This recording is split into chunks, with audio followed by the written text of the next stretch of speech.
এই যুদ্ধগুলো এমনি এমনি লাগে নাই, এরা লাগায়, পেছন থেকে লাগায়। ওদের স্বার্থ কি? অস্ত্র বাণিজ্য। কি বাণিজ্য? অস্ত্র বাণিজ্য। ওরা যুদ্ধ বাঁধিয়ে রাখবে, জিয়ে রাখবে, যাতে করে অস্ত্র ব্যবসা করা যায়। অনেক সময় মুসলমান দুই দেশের মধ্যে যুদ্ধ লাগায় দেয়, দিয়ে অস্ত্রের বাণিজ্য করে। অচিরেই তারা পুরো বিশ্বে একটা বড় যুদ্ধ বাঁধিয়েই ছাড়বে, দেখেন ইনশাল্লাহ। অচিরেই তারা পুরো বিশ্বে একটা বড় যুদ্ধ না বাঁধানো পর্যন্ত থামবে না। এই বিশ্বটাকে ছোট করার দুইটা পদ্ধতি তারা বের করেছে। একটা হচ্ছে ইন্টারনেট সেকশন, প্রযুক্তি দিয়ে বিশ্বটাকে ছোট করে নিয়ে আসা, এটা হয়ে গেছে। বিশ্বে এখন ছোট, শর্ট জায়গা, এইখান থেকে ওইখানে আপনি যোগাযোগ খুব দ্রুত করতে পারবেন। বিশ্ব ছোট, আপনাকে পায়ে হেঁটে যেতে হবে না। আর একটা অপশন হচ্ছে পুরো বিশ্বে যুদ্ধ বাঁধিয়ে দিয়ে পুরো বিশ্বের আয়তন ছোট করে ফেলা। আর আমি কনফিডেন্ট আমার বক্তব্যে, এটা আমার ধারণা, আমার ইস্তেহাদও বলতে পারেন, যদিও আমি মুস্তাহিদ নই। আমার ইন্টারপ্রিটেশন, এই শব্দটা ভালো হবে, ইস্তেহাদ না বলে বলছি আমার ইন্টারপ্রিটেশন, যে অচিরেই তারা পুরো বিশ্বে একটা বড় যুদ্ধ বাঁধিয়েই ছাড়বে, দেখেন ইনশাল্লাহ।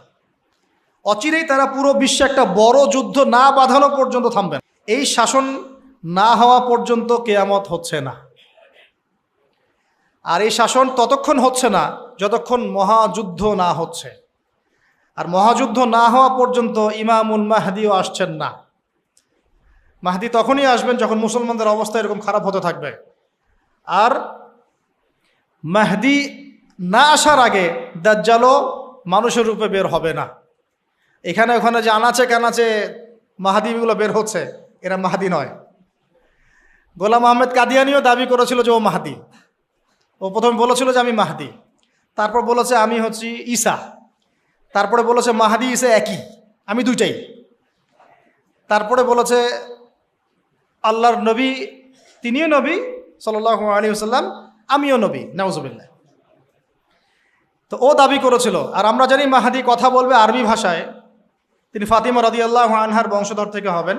আর এই মাহাদি কথা বলতো পাঞ্জাবি ভাষায়, পাঞ্জাবি মায়ের সন্তান ছিল। তো এগুলো মাহদি নয়। মাহদি আসছেন না যতক্ষণ পর্যন্ত আপনি একটা বিশাল মালহামা না দেখছেন। আর আমার ধারণা, ইন্টারপ্রিটেশন, বা শুধু আমার ধারণা না, অনেকেই ওয়ার্ল্ডের অ্যানালাইসিস যারা করে তারা বলে যে হয়তো বা এই ইস্যুগুলো, ইউক্রেন রাশিয়া হোক, সিরিয়া ইস্যু হোক, ইয়েমেন ইস্যু হোক, আস্তে আস্তে একটা বড় যুদ্ধের দিকে এরা বিশ্বকে নিয়ে যাবে। এই যুদ্ধগুলো এমনি এমনি লাগে নাই, এরা লাগায়, পেছন থেকে লাগায়। ওদের স্বার্থ কি? অস্ত্র বাণিজ্য। কি বাণিজ্য? অস্ত্র বাণিজ্য। ওরা যুদ্ধ বাঁধিয়ে রাখবে, জিয়ে রাখবে, যাতে করে অস্ত্র ব্যবসা করা যায়। অনেক সময় মুসলমান দুই দেশের মধ্যে যুদ্ধ লাগায় দেয়, দিয়ে অস্ত্রের বাণিজ্য